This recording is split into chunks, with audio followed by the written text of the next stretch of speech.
Doctor की तरफ से आपको एक डिलीवरी की डेट दी जाती है। उस डेट से पहले सर्विक्स का डायलाटेशन होना शुरू हो जाता है, जिसके बाद नॉर्मल डिलीवरी आपकी आसानी से हो जाती है। और डायलाटेशन ऑफ सर्विक्स सभी महिलाओं का अलग होता है। काफ़ी महिलाओं के बच्चेदानी का मुँह समय से पहले, काफ़ी महिलाओं का बच्चेदानी का मुँह खुलता ही नहीं है। तो ऐसे में आपको कैसे समझना है या कौन-कौन से लक्षण आपको इस दौरान दिखने शुरू हो जाएँगे, जिससे आप अनुमान लगा सकते हैं कि सर्विक्स का डायलाटेशन होना शुरू हो गया है। अब आपकी नॉर्मल डिलीवरी होने वाली है। तो आइए फ्रेंड्स, हम बात करते हैं बच्चेदानी के मुंह के खुलने के बाद कौन-कौन सी लक्षण आपको नजर आते हैं। वीडियो में एंड तक जरूर बने रहिएगा और कमेंट बॉक्स में हमें जरूर बताइएगा कि कौन सा महीना आपका चल रहा है। तो फ्रेंड्स, बच्चेदानी का मुंह 8 से 10 सेंटीमीटर नॉर्मल डिलीवरी के लिए खुलना जरूरी है। ये एक बार में नहीं खुलता है, धीरे धीरे करके डायलाटेशन होता है। तो ऐसे में महिलाएं महसूस करती हैं उनके प्राइवेट एरिया में प्रेशर, क्योंकि बच्चा सर नीचे करेगा और बच्चे के प्रेशर के कारण ही आपके बच्चेदानी का मुंह खुलना शुरू होता है। और इस दौरान रिलैक्सिन हार्मोन, ऑक्सीटोसिन नाम के हार्मोन रिलीज होते हैं, जो हेल्प करते हैं बच्चेदानी के मुंह को खोलने में। जब तक आपकी बॉडी रिलैक्स नहीं होगी, आपके बच्चेदानी का मुंह नहीं खुलेगा। और ऐसे में आपको महसूस होगा आपके प्राइवेट एरिया में प्रेशर। आपको ऐसा लगेगा प्राइवेट एरिया में कुछ फंसा हुआ है, जो एक्चुअल में बच्चे का सर होता है। आप प्रेशर महसूस कर रही हैं डिलीवरी डेट से पहले, तो आप अनुमान लगा लीजिए आपके बच्चे ने भी सर नीचे कर लिया है और डायलाटेशन भी शुरू हो चुका है। उसके बाद धीरे धीरे करके डिस्चार्ज का पैटर्न आपका चिपचिपा आपको दिखना लग जाता है। ये चिपचिपा डिस्चार्ज एक्चुअल में म्यूकस प्रोटेक्शन लेयर होती है। अचानक से आपको चिपचिपा बलगम जैसा डिस्चार्ज आ रहा है, दिखने में बलगम जैसा ही उसका रंग हो सकता है, या ट्रांसपेरेंट हो सकता है, येलो कलर का हो सकता है। अगर आपको थक्का सा नजर आ रहा है तो आप अनुमान लगा लीजिए कि बच्चेदानी के मुंह पर लगी हुई म्यूकस प्रोटेक्शन लेयर भी अब निकल चुकी है। बच्चेदानी का मुंह प्रॉपर तरीके से खुलना शुरू हो गया है।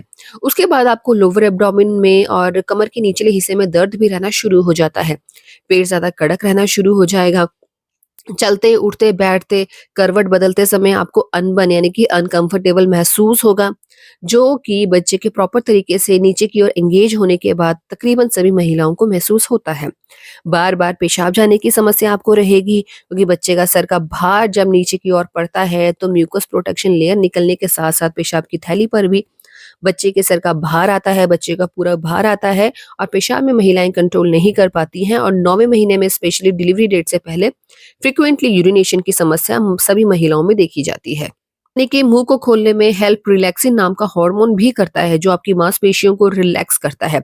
जब तक मांसपेशियां रिलैक्स नहीं होंगी, डायलाटेशन ऑफ सर्विक्स आपका नहीं हो पाता है। तो इस कंडीशन में रिलैक्सिन नाम का हार्मोन आपके डाइजेस्टिव सिस्टम को भी इफेक्ट करता है, और इसी कारण काफ़ी महिलाओं को लूज़ स्टूल की समस्या भी रहती है।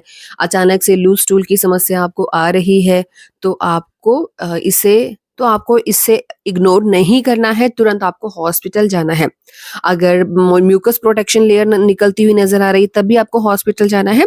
इस कंडीशन में डॉक्टर आपके प्राइवेट एरिया में अपनी फिंगर को इंसर्ट करके डायलाटेशन चेक करते हैं कि बच्चेदानी का मुंह कितना खुला, क्योंकि काफ़ी महिलाएं एकदम से डायलेट होनी शुरू हो जाती है कि उनका जो बच्चेदानी का मुंह है कुछ घंटों में ही 8 से 10 सेंटीमीटर खुल जाता है। और काफ़ी महिलाएं ऐसे भी होती हैं कि 1 से 2 सेंटीमीटर खुलने के बाद बच्चेदानी का मुंह आगे खुलता ही नहीं है। और काफ़ी महिलाएं ऐसी होती हैं कि उनकी बच्चेदानी का मुंह खुलने में 24 से 25 घंटे या 1 सप्ताह तक लग सकता है। तो सभी महिलाओं का जो डायलाटेशन का समय होता है वो अलग होता है। तो जैसे ही आपको बच्चे की मूवमेंट कम आए, पेट ज़्यादा कड़क महसूस हो, म्यूकस प्रोटेक्शन लेयर निकलती हुई नजर आए, तुरंत आपको हॉस्पिटल जाना है। अब बात आती है बच्चेदानी का मुंह कितने दिन पहले खुलना शुरू होता है, तो इसका भी कोई फिक्स टाइमिंग नहीं होता है। 7 दिन पहले से भी खुलना शुरू हो सकता है, डिलीवरी डेट वाले दिन भी आपका खुल सकता है। लेकिन जैसे ही म्यूकस प्रोटेक्शन लेयर आपकी निकलनी शुरू हो, चिपचिपा डिस्चार्ज निकले, आपको इसे नजरअंदाज नहीं करना है, तुरंत आपको हॉस्पिटल जाना है और डॉक्टर से बात करनी है। कई बार तो ऐसा होता है कि डॉक्टर आपका सर्विक्स एग्जामिन करने के बाद आपको एडमिट कर लेते हैं। तो इस तरीके से आप जान सकती हैं कि बच्चेदानी का मुंह खुला है या तो इस तरीके से आप जान सकती हैं कि बच्चेदानी का मुंह खुलना शुरू हुआ या नहीं हुआ। तो कौन सा महीना है, कमेंट बॉक्स में जरूर बताइएगा।